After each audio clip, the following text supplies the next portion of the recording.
राजनीति हमारे लिए कोई खेल नहीं है। ये राजनीति जो आप समझ रहे हैं, बहन जी जिस दिन चाहेंगी उस दिन सत्ता बना लेंगी।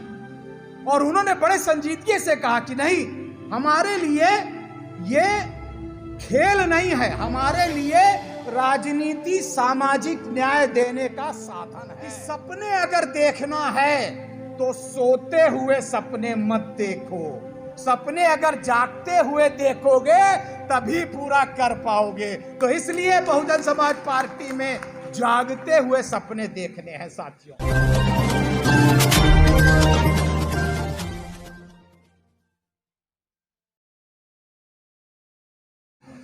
तो छोटी सी बात है, मैं मान्यवर कांशीराम से ही अपनी बात शुरू करता हूं कि मान्यवर कांशीराम ने अपने कैडर में, बहुत सारे लोग हो सकता है उन्होंने सुना हो, उस कैडर में वो कहा करते थे, उन्होंने 6 सिद्धांत बनाए थे। और 6 सिद्धांत, पहला सिद्धांत उनका था कि अगर समाज को बदलना है तो समाज को समझना पड़ेगा। बिना समाज को समझे आप समाज नहीं बदल पाएंगे। तो इसलिए आपने देखा होगा कि हमारे लीडर बाकायदा समाज को समझने के लिए एक लोकसभा के अंदर संगठन की समीक्षा कर रहे हैं। आपने अभी देखा होगा कि आपकी भी हाजिरी ली जा रही थी। तो कहीं ना कहीं एक नया जो फलसफा है वो दिखाई पड़ रहा है बहुजन समाज पार्टी। दूसरा, मान्यवर कांशीराम कहा करते थे कि जैसे लोग होते हैं उनको वैसे ही लीडर मिल जाते हैं। यह दूसरा सिद्धांत, क्योंकि डेमोक्रेसी में लोग लीडर को नहीं चुनते, लोग लीडर को चुनते हैं। लीडर आकर के नहीं बोलता कि आप मेरे हो जाइए। आपने जिस प्रकार के लीडर को चुना है वही आपके बीच में जो है वो लीडर बनेंगे। तो इसलिए मान्यवर कहा करते थे, ये पैर वैर खींचना लोग पीछे खींचते हैं वो बंद कर दीजिए। और तीसरा, मान्यवर कहते थे, शायद पानी दे दीजिएगा, पानी कहा करते थे, जिन समाजों की गैर राजनीतिक जड़ें कमजोर होती हैं उनकी राजनीति कभी कामयाब नहीं होती। अब ये गैर राजनीतिक जड़ें क्या हैं? गैर राजनीतिक जड़ें कैसे मजबूत की जाएंगी, ये मान्यवर ने उसको बनाने के लिए, उसको मजबूत करने के लिए मान्यवर ने एक संगठन बनाया जो गैर राजनीतिक था, जिसका नाम था बामसेफ, जिसमें हम लोग काम कर रहे हैं आज।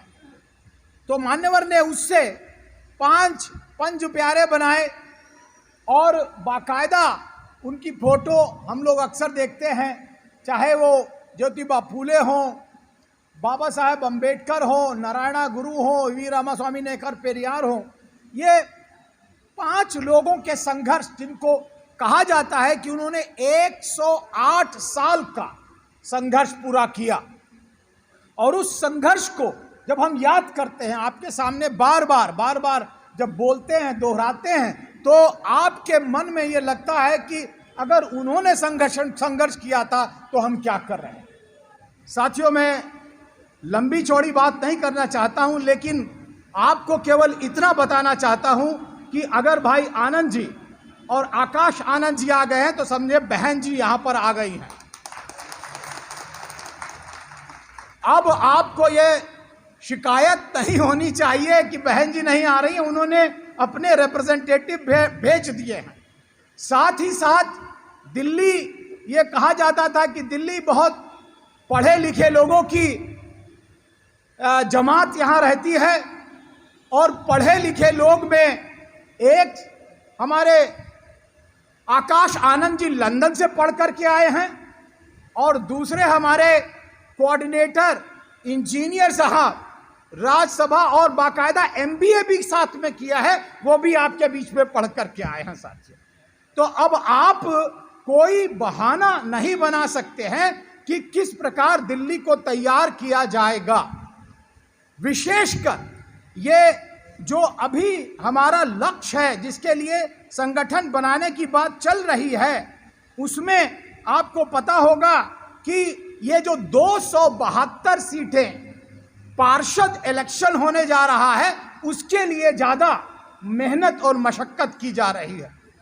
104 सीटें हैं नॉर्थ में, 104 सीटें हैं साउथ में, और 64 सीटें हैं हमारे ईस्ट में। इसलिए बहुत संजीदगी से मैं आकाश आनंद जी की बात को यहाँ पर दोहराना चाहूँगा, क्योंकि मुझे लगा कि इतने युवा साथी पार्टी के बारे में और आंदोलन के बारे में क्या सोचते हैं। अगर वो ऐसा सोच सकते हैं तो आप लोग को भी उसी प्रकार सोचना चाहिए। मैं केवल 5 बातें सेंटेंस में बोलना चाहता हूं, क्योंकि जो मैंने सुना, मैं लगातार जो है 2 तारीख से बाकायदा 1 महीने हो गए लगातार हम लोग सुन रहे हैं उनको, और एक मीटिंग में तो मुझे बड़ा, एक प्रोफेसर होने के नाते, समाज विज्ञानी होने के नाते मुझे बहुत आश्चर्य हुआ कि एक व्यक्ति इस प्रकार सोच रहा है। वो मैं आपके सामने बातें रखना चाहता हूं लाइन दर लाइन। पहली बात जो उन्होंने एक नारा दिया है वो है शासन, अभिशासन और अनुशासन। और ये नारा हवा में नहीं दिया, उन्होंने बहन जी के पूरे प्रशासन को और शासन को देखा है। मुझे लगता है हम सबको ये बातें रट लेनी चाहिए, ये उनके द्वारा कही गई। दूसरी बात साथियों, उन्होंने जो हमको बताया कि बहन जी को देखते हुए, बहन जी को, क्योंकि वो साथ में रहते, बुआ जी को देखा उन्होंने, और रात में देखा कि किस प्रकार वो रात भर जग करके काम करती है, और उनके दुख को देख करके उन्होंने कहा नहीं, मुझे भी समाज सेवा का बीड़ा उठाना है। साथियों, ऐसे बिरले हमारे बीच में बैठे।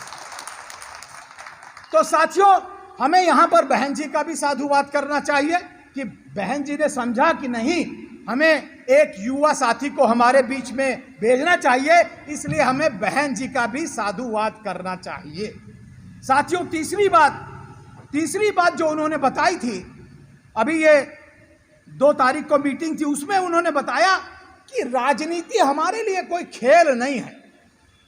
ये राजनीति जो आप समझ रहे हैं, बहन जी जिस दिन चाहेंगी उस दिन सत्ता बना लेंगी। और उन्होंने बड़े संजीदगी से कहा कि नहीं, हमारे लिए ये खेल नहीं है, हमारे लिए राजनीति सामाजिक न्याय देने का साधन है, और इसलिए आपको अगर सामाजिक न्याय लेना है तो अपनी राजनीति को मजबूत करना पड़ेगा। लेकिन साथियों, उन्होंने बहुत संजीदगी से बताया कि बहुजन समाज पार्टी केवल एक व्यक्ति की पार्टी नहीं है, वो कार्यकर्ताओं की पार्टी है, और उन्होंने अपने आप को भी डिक्लेयर किया कि वो भी एक कार्यकर्ता की हैसियत से आपके बीच में आए। लास्ट बात साथियों जो उन्होंने बताई, बहुत सारी बातें बताई, मैंने तो केवल जो पॉइंट नोट किए आपके बीच में बता रहा हूं, लेकिन उन्होंने कहा, और वो बातें हमारे भाई साहब आनंद जी ने भी दोहराई, कि सपने अगर देखना है तो सोते हुए सपने मत देखो, सपने अगर जागते हुए देखोगे तभी पूरा कर पाओगे। तो इसलिए बहुजन समाज पार्टी में जागते हुए सपने देखने हैं साथियों। लास्ट बात साथियों, कि संगठन बनाना पड़ेगा। बिना संगठन बनाए काम नहीं चलने वाला है, और अगर आप बूथ स्तर तक का संगठन नहीं बनाते हैं तो आपको सत्ता में आने का सपना नहीं देखना चाहिए। इसलिए साथियों, मुझे लगता है कि उनके द्वारा जो दिए गए, हमारे अभी मैंने दूसरे साथी के बारे में नहीं बताई बात, लेकिन एक बात जरूर बताना चाहूँगा माननीय राम जी गौतम जी के बारे में, कि उन्होंने दक्षिण में जिस प्रकार बहुजन समाज पार्टी की अलग जलाई है, मुझे लगता है वही अलग कैसे जलाई। उन्होंने बहुत सारे कर्मचारियों को रिजाइन करवा दिया, और यहां तक कि एक आईजी स्तर के आदमी को, आईपीएस को भी उन्होंने रिजाइन करवा दिया साथियों। तो ऐसे बिरले लीडर हमारे बीच में आए हैं, आइए, हमें उनका खैर मकदम करना चाहिए, उनको स्वागत करना चाहिए और जोश के साथ बहुजन समाज पार्टी को आगे बढ़ाना चाहिए। जय भीम, जय भारत।